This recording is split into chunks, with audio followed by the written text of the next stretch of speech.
What is up, you geezer, blow tie geezers? It is Chris Modder 9 here. You're probably wondering what this is on my head right now. It's not the usual hat that you normally see in my videos. Okay, so let me explain. My blue hat that you normally see is missing. Again. I don't know where it is. I think I may have left it in the house somewhere. And I may have put it down and I just can't be asked to find it now, and I just need to do this video because, you know, I'm starting to get the hang of doing this regularly now, after every single Chelsea match. So I can't stop now, right? So yeah, I guess you're just gonna have to put up with this flat cap for one video until I can find the blue hat. But rest assured, the blue hat will come back in the next video. So just put up with this for the time being, and yeah, we'll be pretty good. All right. So, anyway, on to more important matters for this video, at least. Chelsea 1, Swansea 0. Well, it was a win. Let's be honest. It was a very important win. However, I thought it was a bit scrappy. It was very, very slow. Didn't put away our chances early on, while it was still 0-0. We had so many chances in the first half. It was against Swansea. This is not Man United, all right? Yeah. Conte got sent to the stands for complaining too much to the referee, so he got his marching orders. But even without Conte on the in the stands or on the touchline, what is going on with me? Without Conte on the touchline, we were able to get the job done, albeit it wasn't our best performance. It was a very shoddy performance. I felt that I can let it slide because, and I'll tell you why, because of this massive fixture list we've got. We've got a huge schedule. We've got so many fixtures, like, merged together into, like, one, like, packed into, like, 2 weeks. I think we've got about 7 or 8 games in 2 weeks. So, playing the odd mediocre performance against a relatively struggling side can be excusable, but it's still not good enough. I just felt that maybe we could have taken away about 2 or 3 chances. Morata is still, yes, he's getting chances. Yes, we're getting a lot of service from the midfield, but I just feel that he just needs to put away these chances. There was a couple of opportunities he had that he could have easily put away, and, well, he messed it up. He's not Torres, he's Morata, okay? I've got a lot of faith in Morata. He can score, but like I said, I just feel that if you're going to be a major number 9 up front, you're going to need to finish. I mean, players like Diego Costa would have finished those chances that he had. Pedro as well, he had a few chances that he scuffed. I think there was a chance that he had at the very early remnants of the second half, and he put it over. But it was actually Antonio Rudiger that got our goal. It was I think it was a cross by Willian. Was it Willian?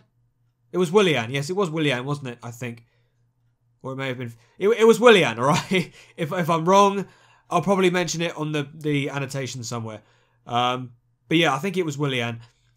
Crossed the ball in, and Rudiger, well, I think it came off a deflection off one of the Swansea defenders, and then Rudiger just followed the ball in. But it was all right 1-0, but I just felt that 1-0 around the 80-minute mark, you start to get a little bit worried when you don't sort of put a chance away. And then Swansea just, for some reason, Swansea just came out. Like, they had their first shot on goal in the entire game was at the 65th minute. I think it was a Leroy Fair opportunity that kind of went sailing. But that was their first chance on goal in 65 minutes. And yet we were just taking away our chances and not taking them. I think we were clocking up the corners as well. I think, how many corners do we have? We must have had like 15, 16 to 20 corners. Swansea only had 1. But like I said, there was plenty of opportunities to go 3 or 4-0 up. But I just think that the fact that we were a little bit mediocre and we have loads of fixtures coming up, some of our players are getting a little bit tired, and that's kind of the reason why we're kind of rotating our players. Like Rudiger started instead of Azpilicueta. We had Hazard coming off from the bench. You know, we're starting a little bit open-minded in terms of substitutions. Like Drinkwater came on later on. We have to keep rotating our players because of this major fixture list that we've got. But a win is a win, okay? It doesn't really matter how scrappy the win is. It doesn't matter how mediocre we played. It doesn't care who we were playing.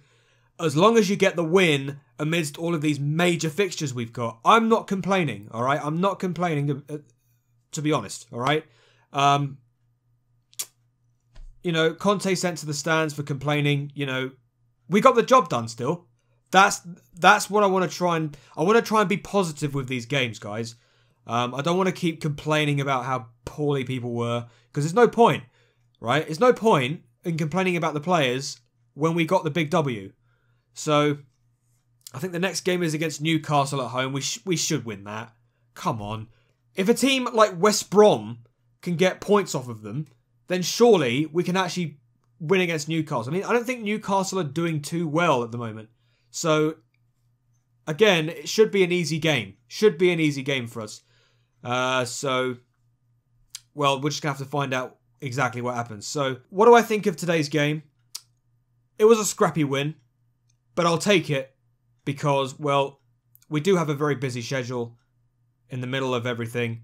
And, well, if it means beating a team like Swansea 1-0, even though we played poorly, I'll take it.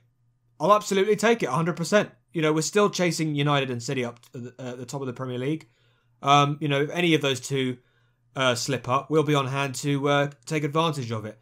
I mean, Man City, I don't think anyone is going to stop them at the moment. Just Man City are just blowing everybody away. They're just running away with the league title. But if they do lose, we need to be on hand to take advantage of it, especially Man United as well. If both the Manchester clubs start losing their games, we've got to be there to take advantage. And winning this game is, well, it's every single game counts in the Premier League, right? Doesn't matter how poorly you play, as long as you get the win, it doesn't matter. You're still chasing the guys at the top. So that's my analysis. I know it was a little bit dry today, but I guess this was a kind of rush because I was looking for this bloody thing. Don't worry, guys. The blue hat is going to return, but the flat cap, you're going to have to put up with it for this video at least. I know, my ears are sticking out like ridiculous, isn't it? But anyway, thank you very much for watching, guys. If you enjoyed it, then please hit the like button for more future football analysis videos like this. And go and check out CMG's channel, Chris Marder Games. I mean, even if you just look at the couple of videos and you never know, you might like something. I mean, I never get anything good out of it, but I suppose if it's good for CMG, I suppose it's good for anyone, right? Oh well. So thank you very much, guys, for watching. Stay frosty, stay supporting the Blues, and I'll catch you next time. Hey door, and peace.